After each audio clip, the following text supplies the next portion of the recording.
like to now move to the next speaker, that is Sneha Roy. And Sneha Roy is, well, as you can see, she is in University of Wales, and she has done, actually she joined us briefly for MSc previous. She taught there and then suddenly she left, which was very traumatic for all of us.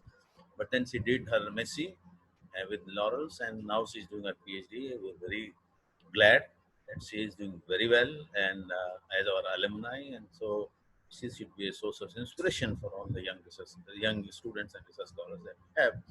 And she's going to talk about COVID-19 and interfaith response in Wales.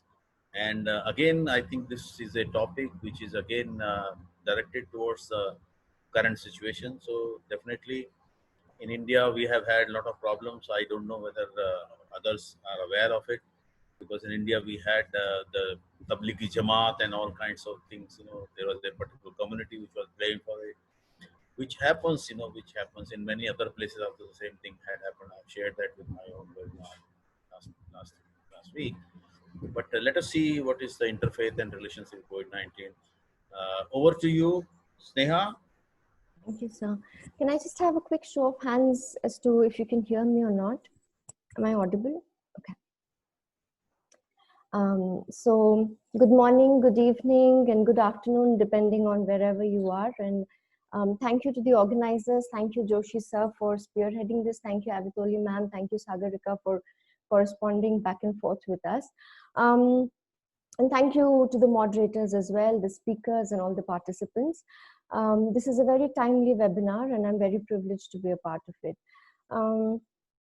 I'd like to begin by saying that Avitoli ma'am wanted us to introduce ourselves as to our association with Delhi University. So I'm the same batch as Kritika's, 2010-2013 undergrads. I started doing my master's as well, but then I decided to pursue master's from abroad, and then I came to the UK, Durham University, to study socio-cultural anthropology. Then I got interested in religious anthropology, and that's a whole lot of story. I'll focus here on two things, basically. Number one, my doctoral research, and number two, the COVID response, the interfaith COVID response in Wales.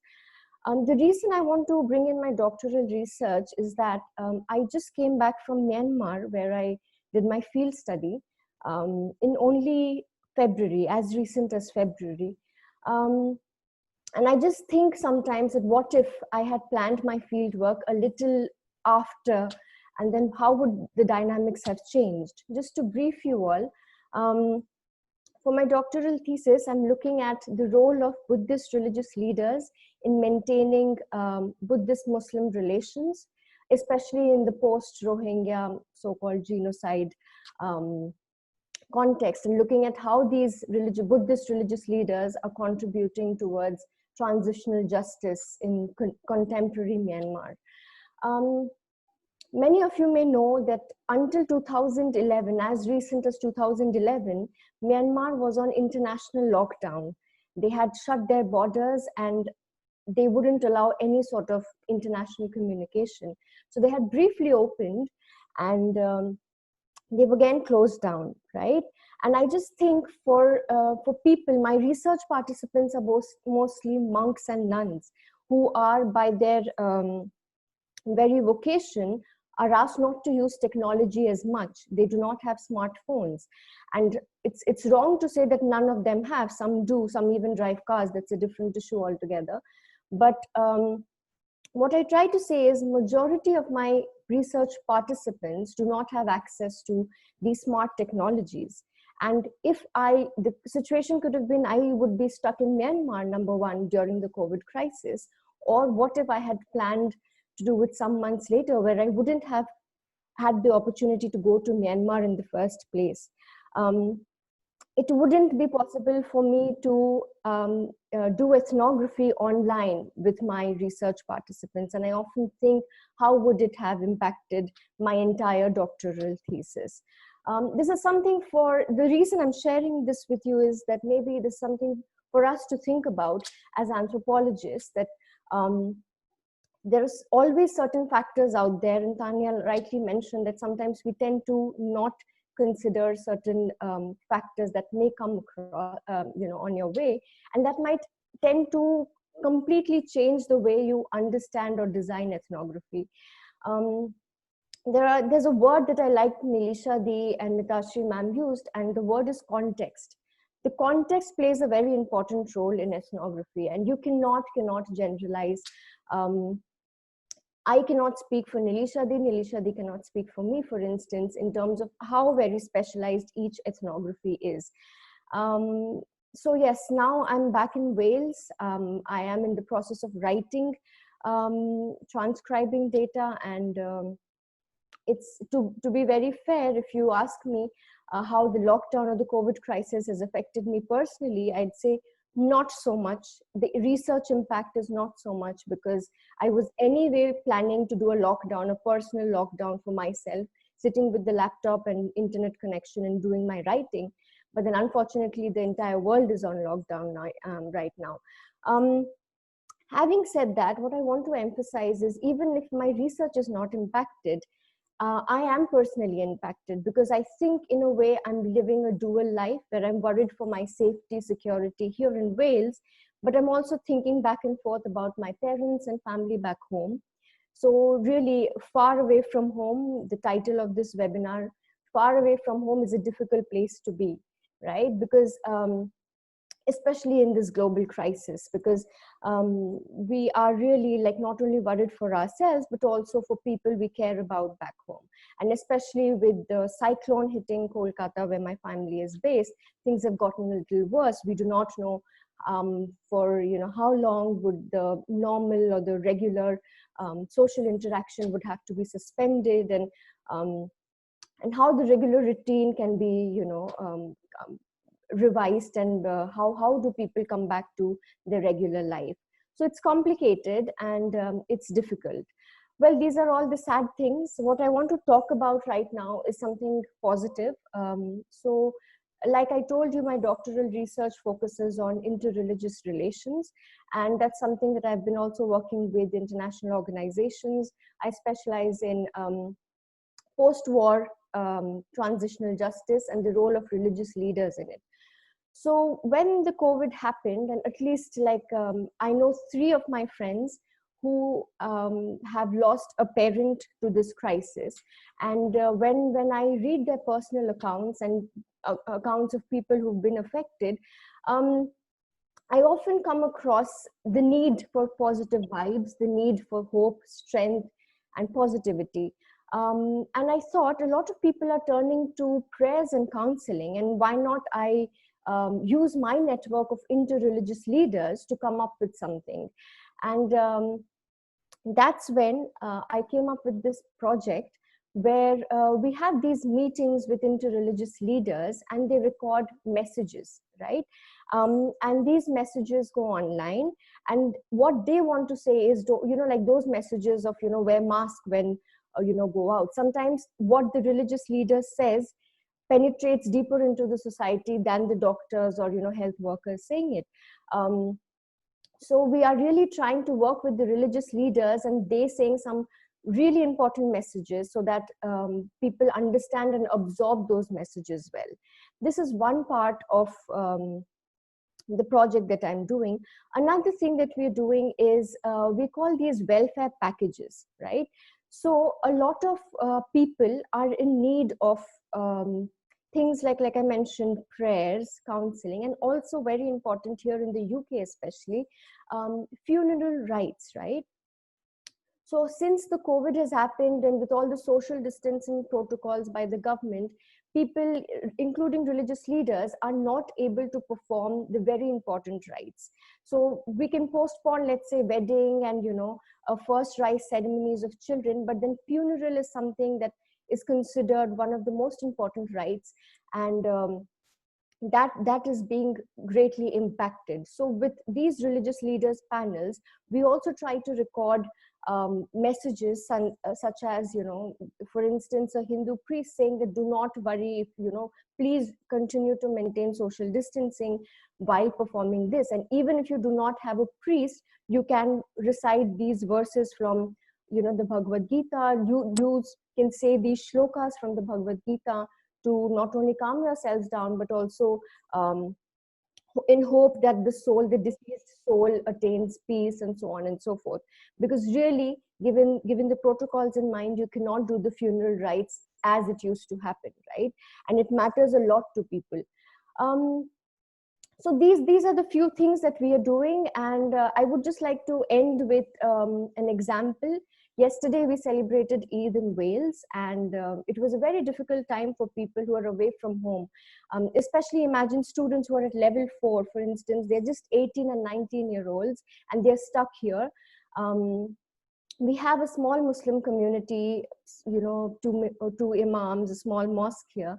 So we decided to do an Eid where we come in solidarity with the Muslim community. We invited the vicars of the different churches. We do not have Hindu temples or the Sikh Gurudwaras here, but we have a flourishing Baha'i community. So the Baha'i community leaders came.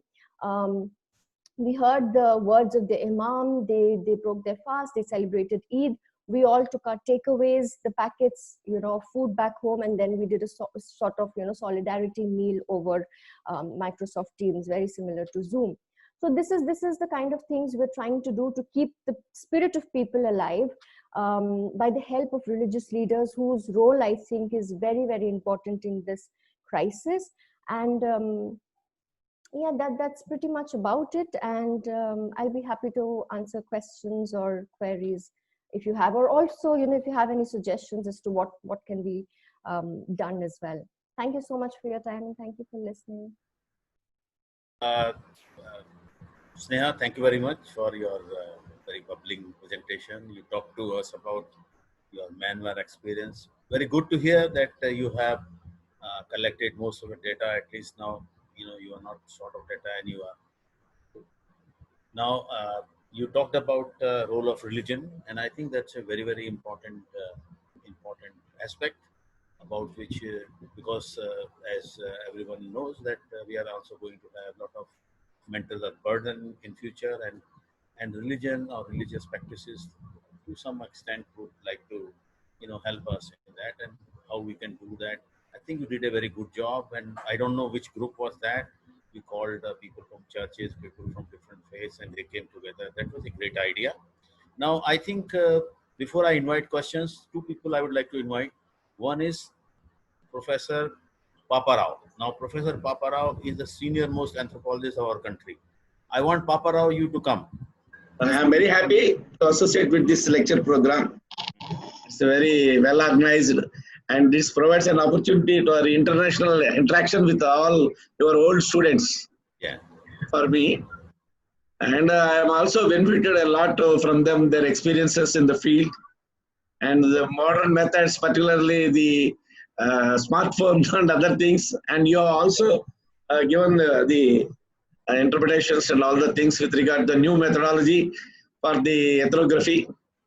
I am very much happy and I'm greatly delighted. All the students are very active. Okay. Thank you very much, Paparao. Do you have a question to anyone? No, I just wanted to one thing, sir. See, earlier anthropologists, during the World War, they used to conduct the studies culture at distance. That was the methodology they were using. Now smartphones are there, and now Malinowski was used traditional methods. So how do you correlate all these things? No, Professor Papa, you know, like I think Nilisha said it very nicely. We have to adapt to the new situation. Yes. We have to look at new technology as opportunity. Yes. And you know, and enrich our experience of ethnography. I think we can enrich that. So that's a great idea. Thank you very much. Now I would like to invite Nandan Shastri. Okay.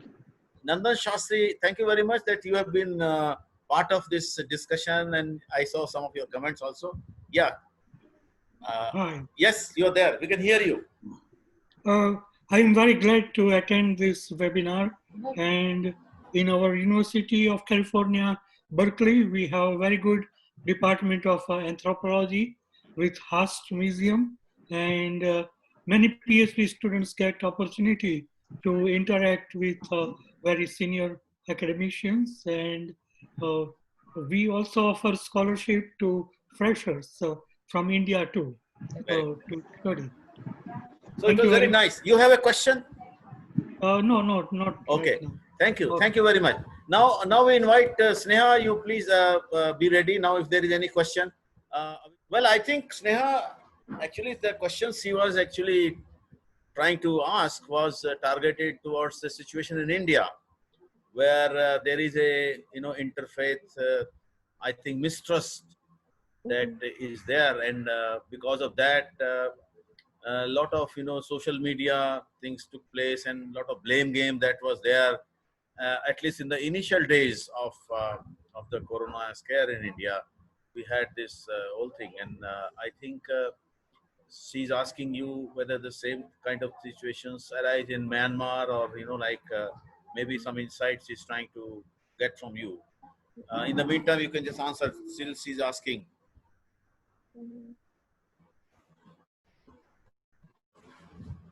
Yes, Neha.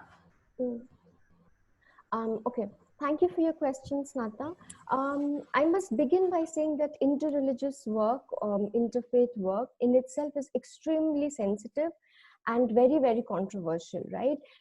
Even after been working in this field for, let's say, 4 or 5 years, I have to struggle to communicate and convince religious leaders to come up for a cause that they believe in individually, but do not want to come in, solidarity or come together as an interreligious group, because a lot of identity issues, a lot of conflict arise when you want to come under the envelope or the overarching aim of interreligious understanding. It's not easy, but for instance, let's say when the Tablighi Jamaat thing was happening in India, there was so much hate speech and so much prejudice, so much stereotyping going on. Imagine if we had an interreligious council in India that came together irrespective of what faith tradition they represented, and they gave an opinion, a message in a unified voice saying, stop discriminating people on the basis of religion. COVID-19 does not affect people depending on who they are, but it can affect anybody and everybody. We should not be naming and blaming people. Instead, we should be united in this fight against COVID-19. I think those kind of messages really, really are powerful. For instance, I was seeing around Eid, a lot of imams in India, they came out they recorded messages to say that do not come to the mosques for the Eid namaz, stay at home, offer prayers to God from home. I think the reason why religious leaders are important is because people listen to them. They are seen in a power, in a position of authority, and people tend to listen to them. Even the world famous doctors, WHO goes on and says that do not visit mosque in Eid may not be as impactful as a religious leader, an imam going up and addressing the people. So I think they're really, really important in terms of addressing communal hatred and violence. And eradicating, I would say, is overambitious. That's here to stay, unfortunately. You cannot eradicate communal hatred and violence, but you can keep trying to, address it and minimize it as much as possible. I think the question that Susanata raised was a very huge question, and it is you, as you rightly said, it's not a very simple problem. But I think the idea of interfaith or meeting of people of different religion in Indian context, of course, that will, like Oman said, like more people will interact, more the sentiments will be developed. So, and it is because the lack of dialogues for us, which got stopped, that we are having this kind of distancing. And India is right now at a situation where I think more and more interfaith or more and more intercommunity dialogues, intercommunity, coming together. Of course, digital coming together is required. And I think now, do you have Toshali ready now? Hello. Yes, go ahead. We can hear Okay, you. you can hear me. Okay, But sorry, where is sir. your video? Your video is not on. I am in a very pathetic net condition, Okay, go and ahead. yes, Yes, sir. we can see Sorry. now.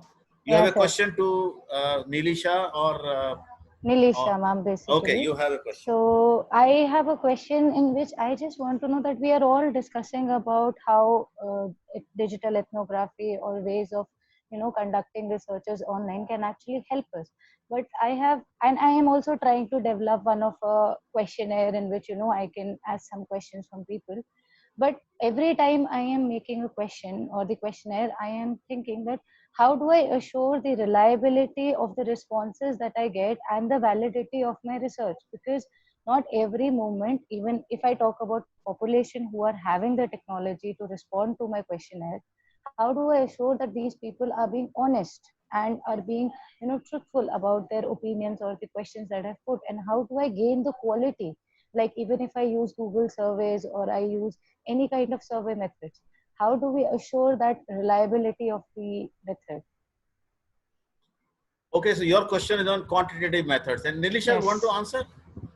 Yeah, I can briefly answer based on my own understanding. Like, don't take it as a word for entire anthropology, Yes. but especially in quantitative sort of methods of data collection, you cannot ensure that people are speaking honestly anyway in questionnaires, can you?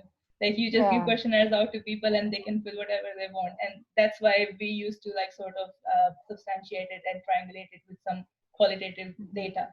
Now, quantitative is not that much of a, because a questionnaire in a Google form is essentially the same questionnaire that you would have printed out on a paper and given. It's like like substance wise, it's very less different from and then a lot of questionnaires in mental health research are often done online anyway. So it's like, I wouldn't say quantitatively, as anthropologists we don't have to ensure people are speaking honestly, but if they aren't, what does that convey? As like in Joshi's class, he used to say, if you didn't get any data, that is data in itself. So I think it's a lot about understanding, like you cannot hold people to like to a point where you be like, oh, you have to be honest. If they're not given honest answers, that's what they are doing, and that says something about that group of, or that context and stuff. But in qualitative, like if you now take it to qualitative, like so I'm doing interview qualitatively, now research says that verbal communication is only 8%, 7 or 8% of our entire communication, and so much majority of communication is the body language, how people react to different cues, their facial expressions. And that's why in focus group discussions we note everything, like we note emotions and other things. So it is difficult in qualitative sort of sense of collection of data. Like, how do we go on collecting data when all of those sort of cues and extra information that you will get from a person or a group of people is lost on us? And I think this is a challenge that has just emerged now, and I don't really have a solution to that yet. But probably, like, if we keep on going on this sort of stream of path, probably we'll come out with some answers, I think. Yeah, that's the best I Okay, can. Nilisha, thank you very much. I think you have answered this question very well. Sneha, thanks for your presentation. It was really nice. I just want to know a small thing. Do you, in your research, and since you've been interacting with so many people, interreligious groups, and various religious leaders, do you think COVID-19 has challenged religion in any way? The idea of religion? Okay, thank you, Mahajan sir. Good to see you after long. And thank you for the question. It's very interesting. I think these are the kind of questions people would start to address once this crisis is over. From talking to the religious leaders right now, they're really absorbed into it. Especially I talk of the context I am in right now. They're extremely busy people since morning, because they have to do sermons online, they're meeting people online, they have to do prayer sessions online. So I don't think so really they are getting the time to contemplate or feel that challenge already. If there's this pandemic that is challenging their worldviews in a way. But what I really think is that they do know there's an importance in way of, how do I say this? They have to probably reorient the way in which they think or conceive about their religion. they cannot be in an isolated way anymore, that me and mine, I'm just going to save me and mine. I think they're starting to get concerned about the other as well, which I think is a positive sign. And it's simply, I'm not saying for this as a envelope, like for everybody in the UK. I'm just talking about the people I interact with. And a very quick example would be initially, the vicar, or let's say the church head, or let's say the imam would hesitate to go into an interfaith meet. But I was really surprised to see when I came up with these initiatives that, can you just come together? It will just be a solidarity meet, just for goodwill gesture. They're more than happy to do it. Because I think they are starting to feel that together, is, you're stronger together. But like I would not be able to answer your question immediately. I think that will come in a post-COVID analysis. Yeah, thank you. Hi, Sneha. My question was related to, for example, the Spanish flu, which happened, I think, 2 to 3 centuries ago, and how the church would have played an important role. For example, we know for fact that the Spanish flu came all the way to Southern American continent, right? So how, in a way, the church, which was at the head of the state, right, how it had a role in controlling those kind of side effects, or in, say, giving positivity to the people at that time. Have you come across historical records in that reference which you could kind of correlate to the present situation? Thank you. Thanks for your question. So I must be honest with you, I do not deal with historical data whatsoever, be it, in my diplomatic endeavors, or also in research endeavors, because I think it's controversial. And for me as a researcher, I think I'm more comfortable studying and being in the contemporary times. Regarding the Spanish flu, it was people do recognize it as, the only analogy that probably COVID-19 can be compared with.